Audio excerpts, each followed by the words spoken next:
Hi everyone, my name is Emma Carmen and we are back with another episode of Conversations with Coaches. We will only have 4 more episodes after today's guest, Courtney Pate from University of Mary Hardin, Baylor.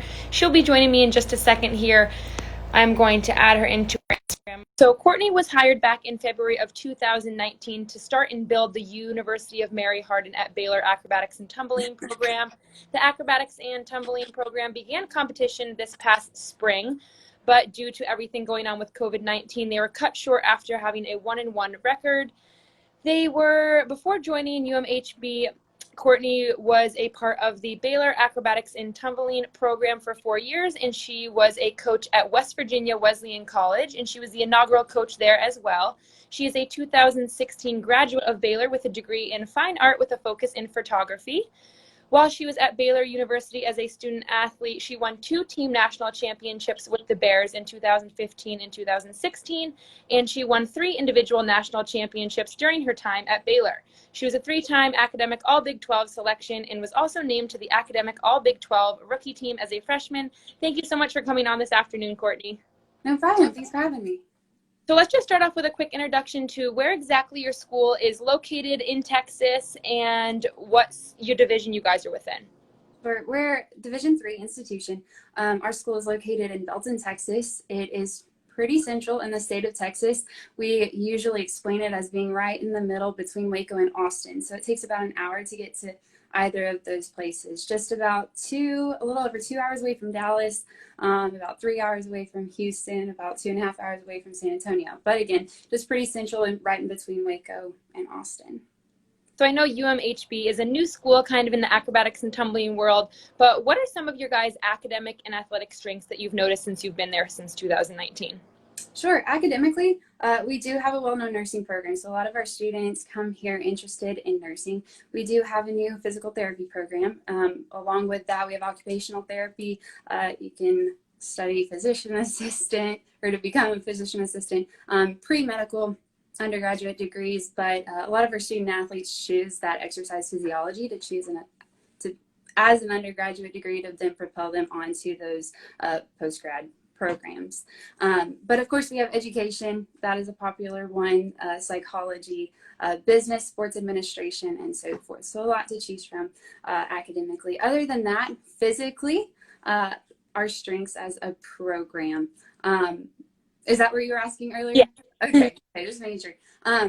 Yeah, this past year, it was our very first year. The formula of our first team and roster actually wound up to be majorly athletes who competed in competitive cheerleading growing up. And so they had a lot of experience coming in with other athletes stepping on top of them and holding other athletes above their head. And so we built on their experience. We built on the strengths that they already had, added our technique onto it, and they were able to excel pretty quickly with the acro pieces. And so I think as a team, that was probably one of their most favorite events was acro, and we were able to see a lot of progress pretty quick.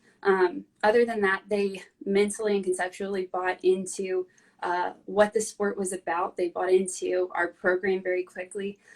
They wanted to be taken very seriously on campus, and so they took a lot of pride in what we were doing, and that initial mindset was a huge, huge strength as we competed, at least in the beginning of our season.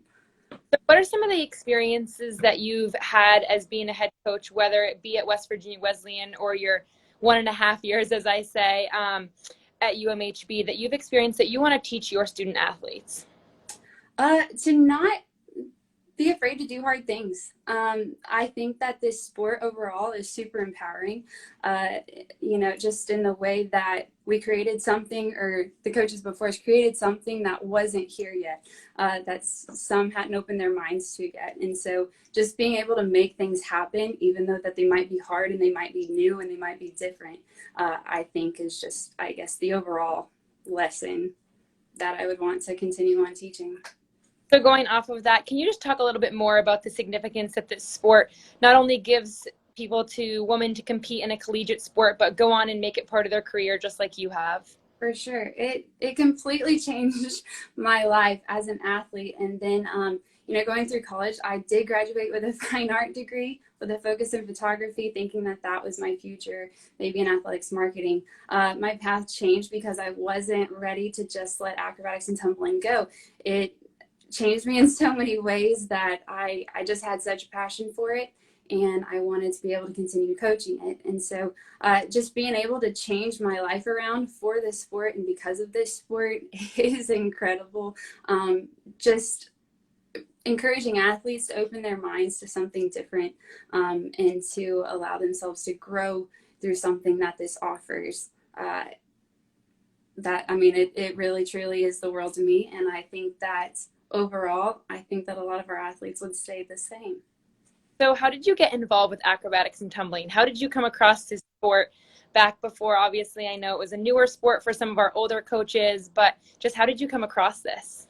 Yeah, I lived in Belton growing up, but I commuted to Waco, Texas to train competitive gymnastics growing up, and then also competitive cheerleading. And so both of those backgrounds, the teammates that I had throughout found themselves being recruited into Baylor's program.